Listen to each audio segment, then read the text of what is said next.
Welcome back, ladies and gents. It's been a hot minute since I last did any long form content, and in this video we've got a lot to talk about. So sit back, relax, grab a cup of tea, and let us, without further ado, get into the video.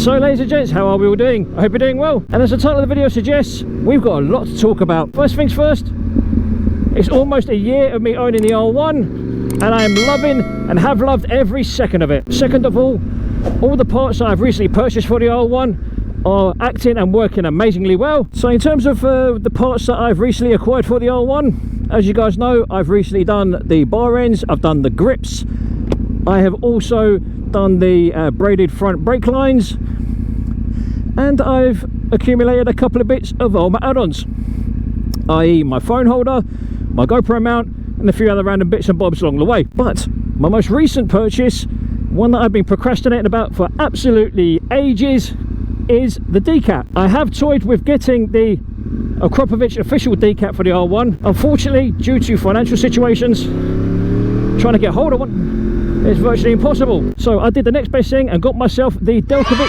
decat pipe. There it is, looking splendiferous. It makes the R1 sound like a V8 supercar now, and you are now about to hear what it sounds like. Listen to that.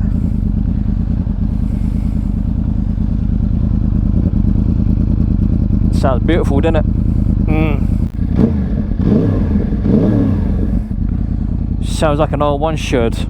Fucking lovely. Now, as you can probably hear, the R1 does sound a little bit deeper. I think it sounds brilliant. The pops and bangs that I'm getting from her as well are a lot cleaner. I'm not getting so much burble, but the pops and bangs are definitely still there, definitely still turning heads, and definitely still making me smile. I think I've also discovered the ideal placement for the microphone for my motovlogging setup.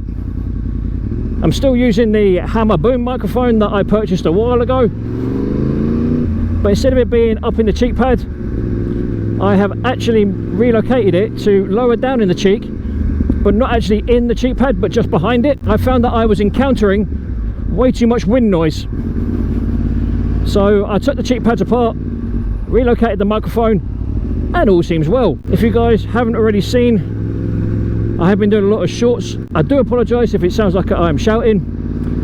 It's not because I'm going deaf or because I am actually shouting, it's more because of the decat. Now believe it or not, the decat has made the R1 sound that good and that loud, I shit you not, that on my 1098 that has a tracker on it, I got a phone call from the tracking company saying there was unauthorised movement on the Ducati when the Ducati was sitting in the living room next to the R1 when the R1 was running. So go figure that one out. I don't actually know what the decibel rating is for the exhaust now that the decat's been installed.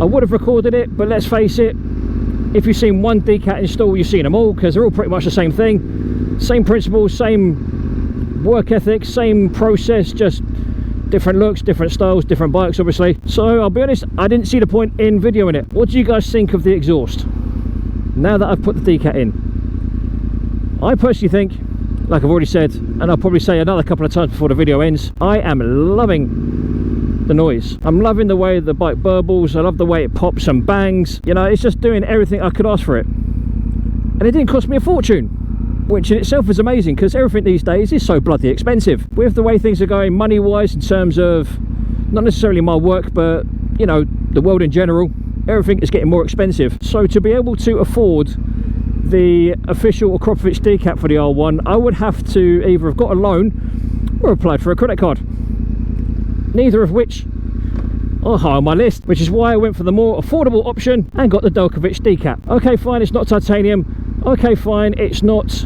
going to be the same quality of material as the Akropovich titanium, but in the same vein, I would rather have a stainless steel decat that I know I can polish, rather than a titanium one that once it goes a weird colour, it will never go back to what it should be. And yes, okay, I won't get the same bluing as I got with the titanium headers and the titanium link pipes on the cans themselves, but I can live with that, do you know what I mean? But in terms of overall performance of the new D-Cat compared to the stock D-Cat, I dare say it feels like the bike's got a bit more torque and a bit more punch. I wouldn't necessarily say it's got more horsepower because the bike's not been dynoed, but in terms of overall grunt,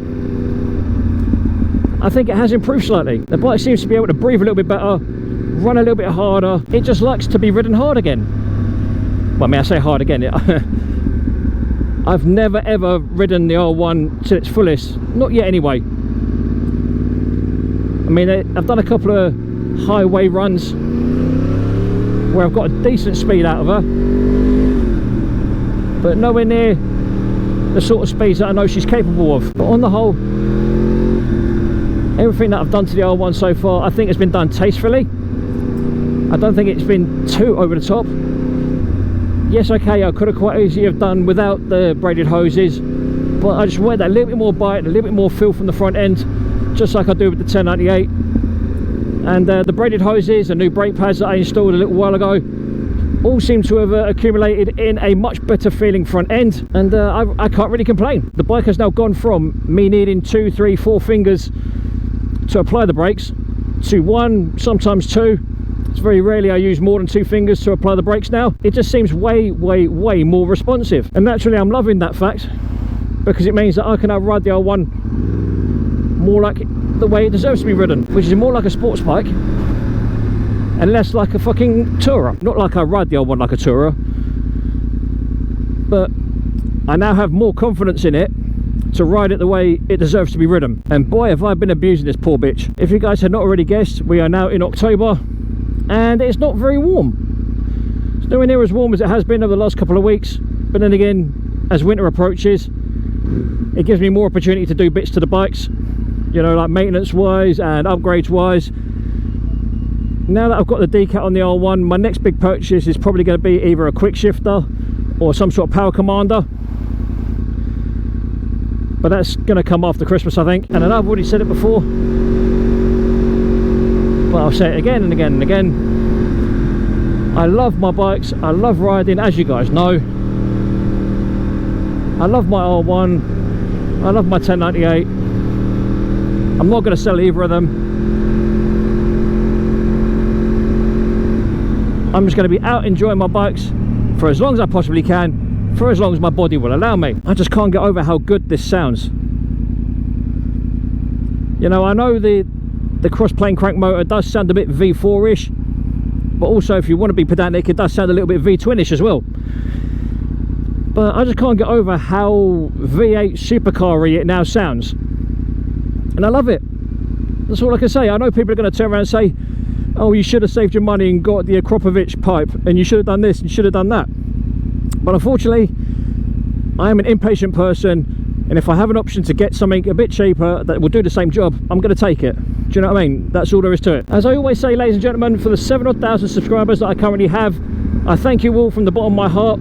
Your support is greatly appreciated, and if you like what you see and you want to see more, make sure you are subscribed to the channel. Make sure those notifications are activated so you are kept up to date when new content drops. And as always, ladies and gentlemen, boys and girls, you have been awesome. I have been Lee, aka Rollin Thunder, saying look after yourselves, look after each other, stay safe on the roads, be aware of COVID-19, be safe, be happy, and as always, adios.